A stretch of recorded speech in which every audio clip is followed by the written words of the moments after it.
आम्ही कोकण आणि मराठवाडा अशा दृष्टीने नाही जुळलेलो, कारण मी मुंबईत स्ट्रगल करत होतो आणि ती माझ्या नाटकात आम्ही एकत्र काम केलं आणि त्यामध्ये एक वय असतं आपलं, ज्या वयामध्ये तुम्ही प्रेमात पडत असता आणि त्या वयानंतर मग तुम्ही लग्न करता आणि मग तुम्ही संसार उभा करता. तर त्यावेळी आमचं ते प्रेम जुळलं त्या जाऊबाई जोरात नाटकाच्या दरम्यान. निर्मिती सावंत आणि ती टीम होती सगळी. निर्मिती हां, हां. ताई प्रमुख हो, भूमिकेमध्ये होत्या हो. त्यामध्ये आणि मी, मंगेश आणि पुरुषोत्तम बेर्डेंनी हो, ते डिरेक्ट केलं होतं डिरेक्ट केलं आणि होतं. त्या नाटकाच्या दरम्यान आमची ती प्रेम कहाणी झाली, त्यातून लग्न झालं हं, हं. आणि ती मुंबईमध्ये जन्मली वाढली. हो. मी मराठवाड्यात जन्मलो वाढलो. हं. पण म्हणजे माझी भाषा, माझं सगळं हे पाहता तिला असं वाटत होतं. घरचे पण म्हणले, "कशाला नाटकातलं माणूस करायचा आहे. जावई असं नको, त्याचं काही खरं नसतं. त्याचंच कुठे काम उद्या मिळालं, नाही मिळालं काही हे." आणि त्यांचं काही चुकीचं नसतं. बरोबर. बरोबर असं उद्या समजा काम नाही मिळालं तर काय करता तुम्ही? काही जण व्यसनाधीन होतात, काही जण हं. डिप्रेशनमध्ये जातात. अशा खूप गोष्टी असतात आणि ते धोकादायक असतं. आणि मुलीला स्वतःहून कोण ढकलेल त्या ह्याच्यात? म्हणून त्यांनी तिला जो व्यावहारिक सल्ला आहे तो दिला होता. पण तिला माझ्याशीच लग्न करायचं होतं. तिने ते फिक्स. त्यांना आग्रहाने सांगितलं होतं. म्हणून मग ते तयार झाले. आणि मग आमचं लग्न झालं. मग लग्न झाल्यानंतर आता 3 दशकानंतर तिलाही त्या गोष्टीचा खेद वाटत नाही. तुम्हाला तिचं डिसिजन ते तिच्या महत्वाचं. घरच्यांनाही वाटत नाही, की चला बा जावई ठीक आहे. अशा पद्धतीचं. तर त्यामुळे ती पण एक जबाबदारी. पण महत्वाचं असं, की माझं कलाक्षेत्रातलं ही सगळी धावपळ असताना तिने घर सांभाळलं याचं श्रेय 100% तिला. मुलांचं उद्या चांगल्या कारकिर्दी घडल्या, माणूस म्हणून खूप चांगली झाली, तर त्यामध्ये तिचा वाटा मोठा असेल, असं या निमित्ताने अगदी प्रामाणिकपणे कबूल करतो. एक किस्सा आम्ही असा ऐकलाय, की एक चेक तुम्हाला मिळाला कुठून तरी आणि तुम्ही त्यांना साडी घेतलीत आणि त्यानंतर त्या तुम्हाला ओरडल्या होत्या. पण त्या मागची हे कळल्यावर त्या सॉफ्ट झाले. काय नेमकं आहे? म्हणजे मला एक तर ते ऐकल्यानंतर स्पष्ट कळलं नाही, की तुम्ही असं नेमकं नेलं काय होतं, की ज्याच्यावरनं त्या नाही, चिडल्या? नाही. हे हा जागतिक नियम आहे. नवऱ्यांना काही कळत नसतं आणि सगळं बायकांना कळतं. हे युनिव्हर्सल आहे. त्याच्यामुळे आपला नवरा काही जरी असला, तरी त्याला फार अक्कल नाहीये, असं प्रत्येक बायकोचा समज असतो. आणि काय झालं, की मी एक जाहिरात केली होती आणि नंतर मुद्रा सारख्या कंपनीने ती खूप मोठी मुद्रा. हं, हं. त्यांनी असं सांगितलं, की याचं हं. फोटो सेशन आम्हाला करायचंय, तर तुम्ही चेन्नईत या आणि त्या काळात मी स्ट्रगलर होतो. आणि तेव्हा त्यांनी जे काही पैसे ऑफर केले होते ते खूप होते. मला विमान प्रवास चेन्नईपर्यंतचा आणि त्यानंतर 5 स्टार हॉटेलमध्ये राहा. हं. त्यानंतर माझ्यासाठी एक अँबॅसेडर गाडी दिली होती ड्रायव्हर सहित.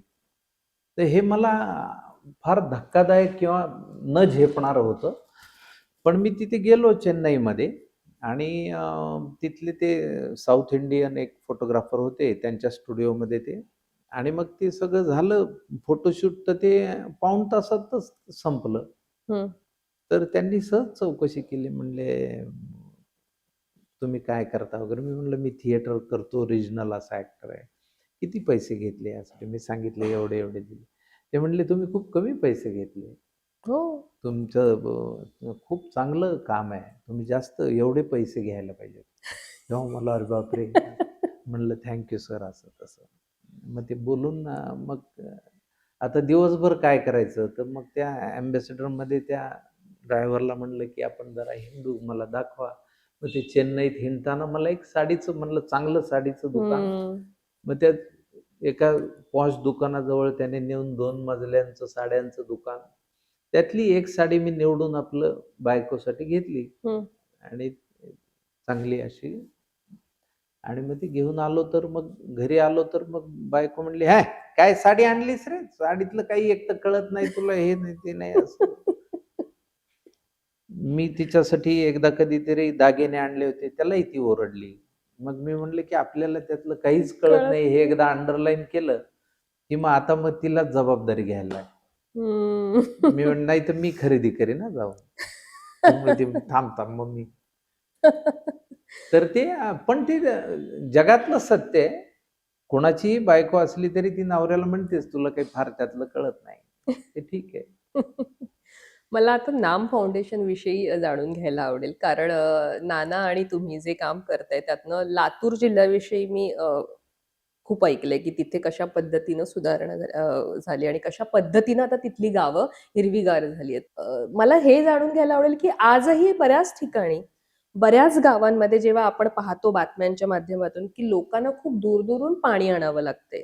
इव्हन कोकणात तर मी सांगेन की आज आमची बागायत आहे, पण आम्हाला बोरिंग लागत नाहीये. पाणी असं तिथे पिंप भरून ठेवावे लागतायत, माणसं करून त्याच्यात पैसे इन्व्हेस्ट करावे लागतायत आणि सगळं हे होतंय.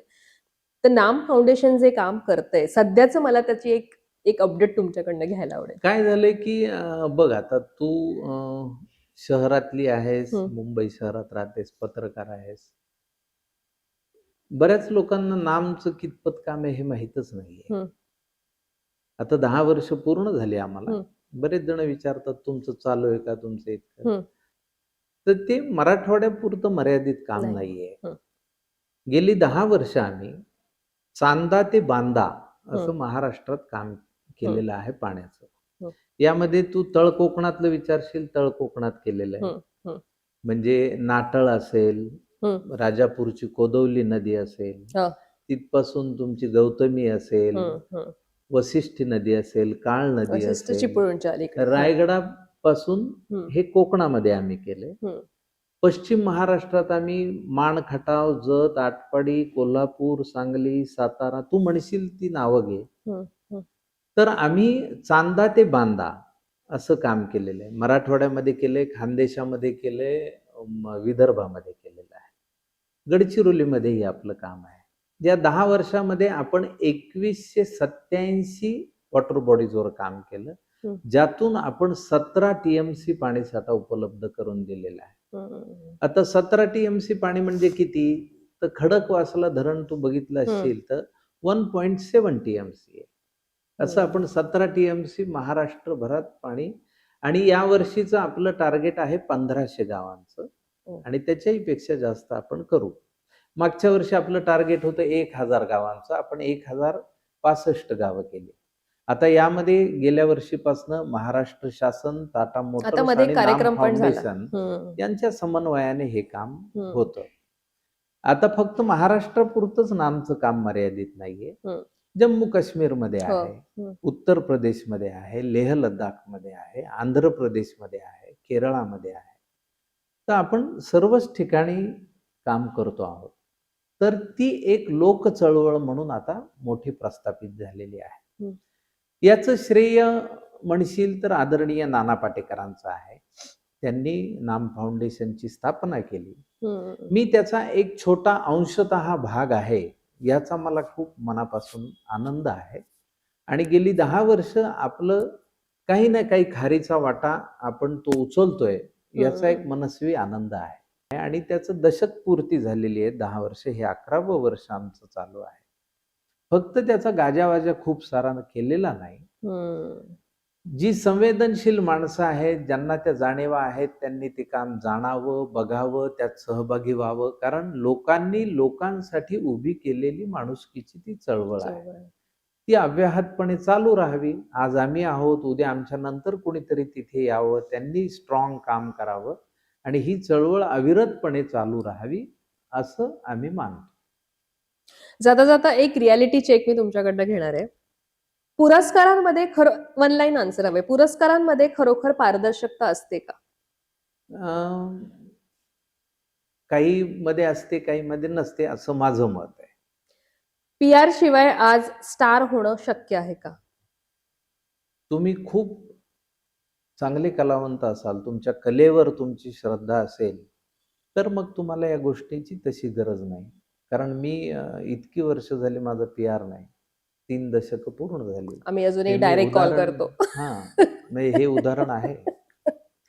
बरं, सोशल मीडियामुळे कलाकार जास्त बनावटी झालेत का? जे फॉलोअर्स आणि याचं जे सध्या हे आहे त्याच्यावर असंही आम्ही ऐकलंय की जेवढे तुमचे फॉलोअर्स तेवढं तर तुम्हाला सिनेमा मिळणार, ते आधी चेक केलं जातं. बघ आता ही कशी आहे, ही थोडीशी गोंधळाची परिस्थिती आहे.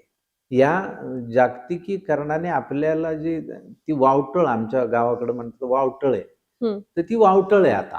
हम्म. त्या वावटळीमुळे काय झालंय, काय खरंय काय खोटंय यावरच लोक हे करत नाहीत. हम्म. म्हणून मी मगाशी तुला एक अंडरलाईन सांगितलं होतं की हलक्या कानाचं असू नये.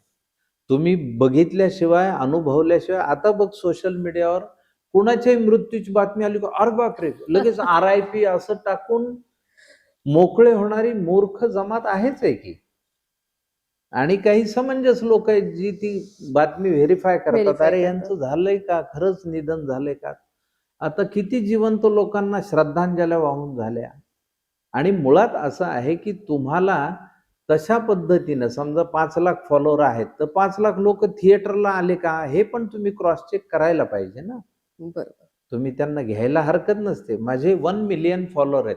1 मिलियन पैकी 10% तरी आलेत का थिएटरला? बरोबर.